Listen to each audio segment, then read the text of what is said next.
వైజాగ్లో గూగుల్ అతిపెద్ద డేటా సెంటర్ను ఏర్పాటు చేయనుందన్న వార్త ఈ మధ్య బాగా చర్చనీయాంశమైంది.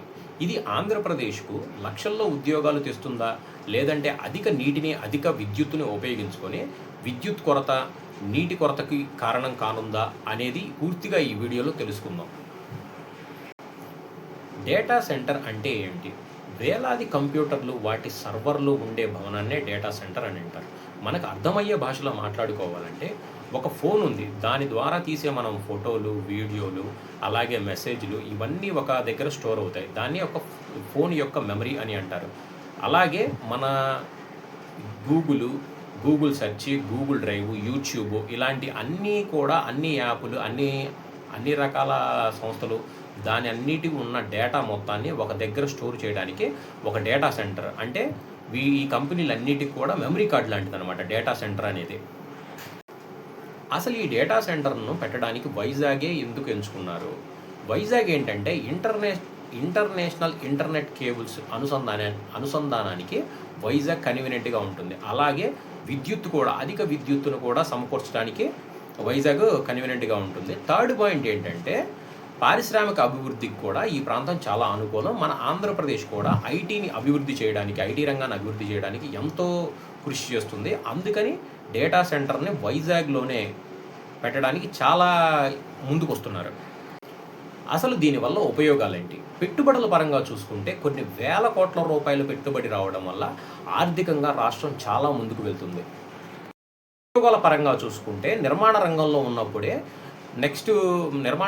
ఉన్నప్పుడు కాకుండా ఐటీ విభాగము, నెక్స్ట్ నిర్వహణ, సైబర్ సెక్యూరిటీ, మెయింటెనెన్స్ ఇలా ప్రత్యక్షంగా కానీ పరోక్షంగా కానీ యువతకు వేలాది ఉద్యోగాలు వచ్చే అవకాశం ఉంది. ఐటీ రంగ పరంగా కూడా ఇతర టెక్ కంపెనీలు వైజాగ్ వైపు చూసే అవకాశం కూడా ఉంది. స్థానికంగా ఉండే వ్యాపారులు, రవాణా, హోటళ్ళు, ఇతర క్యాటరింగ్, లోకల్గా ఉండే వాళ్ళకు కూడా వ్యాపారం చాలా డెవలప్ అయ్యి చాలా ఆర్థికంగా కూడా వాళ్ళకి చాలా హెల్ప్ అవుతుంది. ఏఐ పరంగా భారత్లో డిజిటల్ మరియు ఏఐ సదుపాయాలు మరింత బలపడతాయి. ఈ డేటా సెంటర్ వల్ల నష్టాలు లేదా సవాళ్లు ఏ విధంగా ఉంటాయి, మన ఆంధ్ర రాష్ట్రం ఏ విధమైనటువంటి సవాళ్లను ఎదుర్కోవాల్సి ఉంది? విద్యుత్ అవసరము. ఈ డేటా సెంటర్లు 24 గంటలు రన్నింగ్లోనే ఉండాలి కాబట్టి భారీ మొత్తంలో విద్యుత్ అవసరం ఉంటుంది. కొన్ని డేటా సెంటర్లు ఈ సర్వర్లను చల్లబరచడానికి భారీ స్థాయిలో నీటిని ఉపయోగించుకుంటాయి అనే ఒక వాదన కూడా ఉంది. అయితే అధునాతనిక పద్ధతులను ఉపయోగించి ఈ డేటా సెంటర్లో ఉపయోగించే నీటి శాతాన్ని కూడా ఈ మధ్య కాలంలో తగ్గించడానికి చాలా ప్రయత్నాలు జరుగుతున్నాయి. భారీ పెట్టుబడులు వచ్చినా కూడా ఫ్యాక్టరీలతో పోలిస్తే ప్రత్యక్ష పరోక్షంగా ఉద్యోగ అవకాశాలు చాలా తక్కువగా ఉండే అవకాశం ఉంది.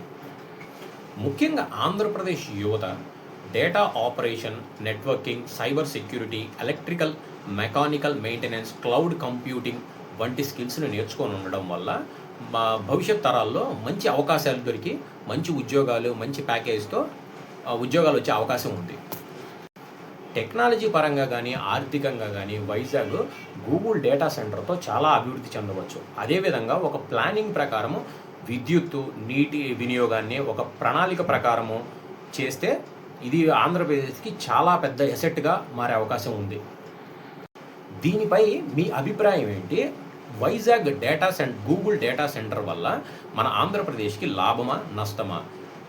మీ అభిప్రాయాన్ని కామెంట్లో తెలియజేయండి. ఇలాంటి ఇంట్రెస్టింగ్ అప్డేట్స్ కోసం ఛానల్ని ఫాలో చేయండి, సబ్స్క్రైబ్ చేసి, లైక్ చేసి, షేర్ చేయండి.